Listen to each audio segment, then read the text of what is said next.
maayarka degmada Burco Maxamed Yuusuf Cabdiraxmaan Muraad oo wareysi gaar ah siiyay telefishinka caalamiga Somali News ayaa ka hadlay horumar dhanka wadooyinka oo muddooyinkii dambe ee Burco ka bilaabeen kuwaas oo ay ballaysimeen dawladda hoose ee degmada Burco wuxuuna sheegay 10 wado oo ta ugu yarna ay tahay 350 mitir ta ugu badanna ay tahay 3 kilomitir iyo 300 mitir marka waxaan oran karaa taqriiban 720 kilomitir 26 meelahaas wadooyin ah baa magaalada gudaheeda laga hirgeliyay waxa ka sii daran suuqyada casriga ah ee moolalka ah ee magaalada aan ka hirgelinay waxa ka sii daran dhinacyada caafimaadka oo aan MCH badan oo casri ah ka sameynay waxa ka sii daran dhinacyada waxbarashada oo iskuulaan ka sameynay fara badan magaalada gudaheeda iyo dibaddeedaba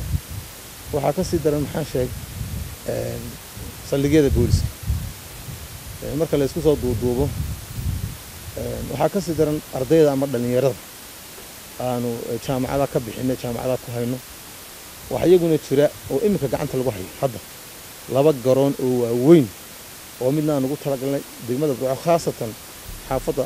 Faarax Umar iyo ka dhaxayn kara iyo Sheekh Bashiir midna aan ugu talagalay Maxamed Cali aan ugu talagalay oo imika gacanta lagu hayo oo aan shirkadda Sokoka la yiraahdo aan kontraageeda siinay waxaan isleeyahay maanta magaalada Burco horumarka aan ka qabanay waa mid aan la inkiri karin sidoo kale Maayar Muraad ayaa markii ugu horeysay badka soo dhigay cadaalad darro ka jirta dhanka dhaqaalaha wuxuuna carabka ku adkeeyay in dhaqaalaha dalku cid gaar ah kooto ugu xidhan yahay oo ay in badan ka qayliyeen waa iska dhibaatana haysta kulli taas dhibaatana haysta weeyaan dawladihii horena waxa kama qabanin dawladdan maanta cusubna bulwaan eegin inay wax ka qabato xagga dhaqaalaha waayo dhaqaalaha dalka cid gaar ah kooto ugu xidhan kan ka hadlayno dhaqaalaha degmooyinka ama cashuuraha waxa la yiraahdo ka soo qaad waqtigii cigaal bay bilaabantay xeer leeyahay xeer tu'alif waan ka qaylinay in badan ma baqriyo dadweynaha reer Burco oo sheegay meel kasta aan isugu nimaadna waa ka sheegay way aafan haysata gobolada bari dadka ka reebtay haysata waa cuna qabatayn yaani aan cidina uga garaabin haddaan dib ugu noqdo 20 sano in ka badan ilaahay ha naxariiso subhanahu wa ta'ala madaxweynihii dadka ka aqliga badnaa Maxamed Xaaji Ibraahim Cigaal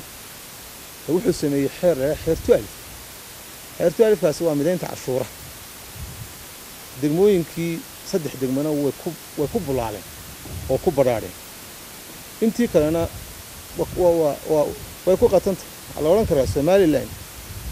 degmooyinkooda waa weyn eeda inna waa paralyze inna waa nooc parasite xeerka tu'alif baa la yiraahdaa mushkilad baan ka nahay baarlamaanka og madaxtooyadii hore maartay waqtigeedii dhamaaday baan in badan uga ashkatoonay wasiirada maaliyadda iyo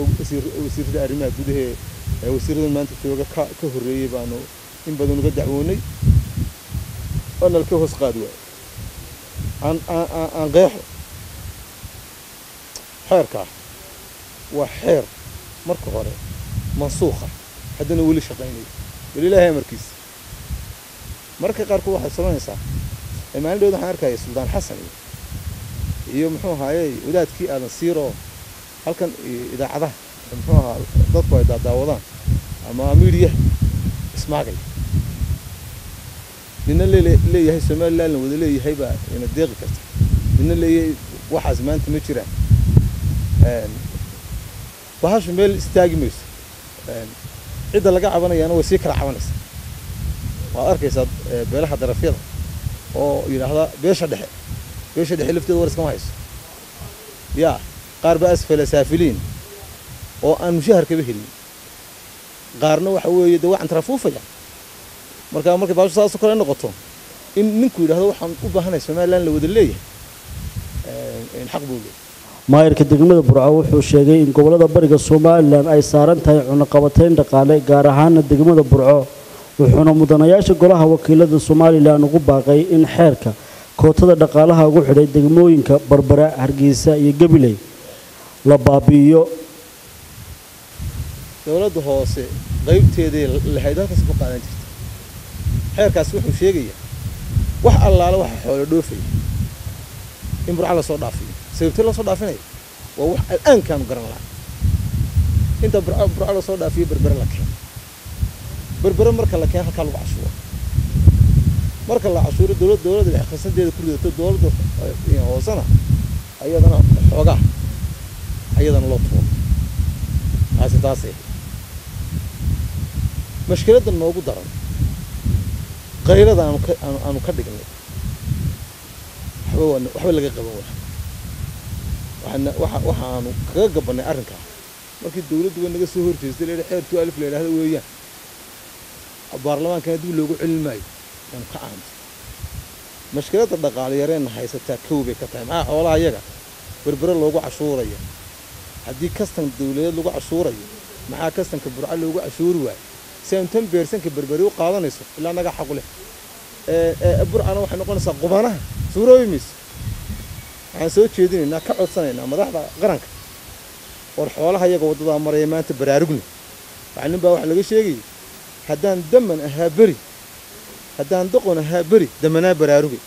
هدان ما حسنان شري مير دور سونا بري ميرابا يو مو جوال البحر أنا قال حتى لا جماعة سكر سنة كفرية نبغى على قيش يجي مصر والنفر أنا سليع ما أنت هذا الحشرة يجي هسه كرسي أنكفر دي معي رباط هالي وأنا مسلح لكن الحشرة واحد يجي هسه أمد المسؤول كاه لحس النواد بس يلاقيه يهرج ماشي في ديو يصير ده هلا على التوج هالي عامو حبان كل شوني وحبان حيرني رجع ما أنت تشوفه حلقة دوني وحنا أنا كل شوني حيرني أنا سيلاقي كأقبل يرجع اللي تشوفي ما أعرف الدولة كل شيء أنا كأقبل إن إذا كنا ما أنت يرتانو إذا كن أيضا ولا نقوم بالنوعين جيت كنا إلى كل جنول عادي وردانو قبل يهرب جيسي يمحو هاي بربري إن كل جنول عادي النقدان ورسولو ميسو ugu dambeyntiina maayirka degmada burco waxa uu madaxweynaha Soomaaliland ugu baaqay in cadaalad la helo waxaanu yiri madaxweynaha ku dooranay dadkii ku doortay baan ka mid ahay godob iyo gashiba waa ku gal waxaan ka doonaynaa cadaalad baan ka doonaynaa hadaan la helina wuxuu عرفتها واحد لا العدالة كلمة توجد في القوامس عدالة وكلمة قاموسية على جهة قاموسية ما الكلام تعرف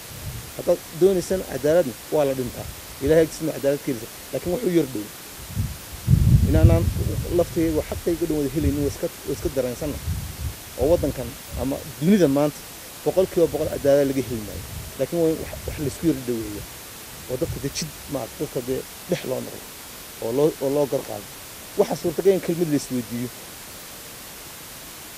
waa mas'uul qaran in muraad dadkan la hadlay waa dadkii qaranka ugu sareeyay ugu tagi waay in faras dabadii ka degay meel uga tulmoon buu waay wali maama daabal sida doonta waa aw sida doonaysa waa akhriyo taayna ka hadlaa ifaa maxamuud cabdiraxmaan محمود فانتاستيك تلفزيون عالمي Somali News مقالة هرقيسة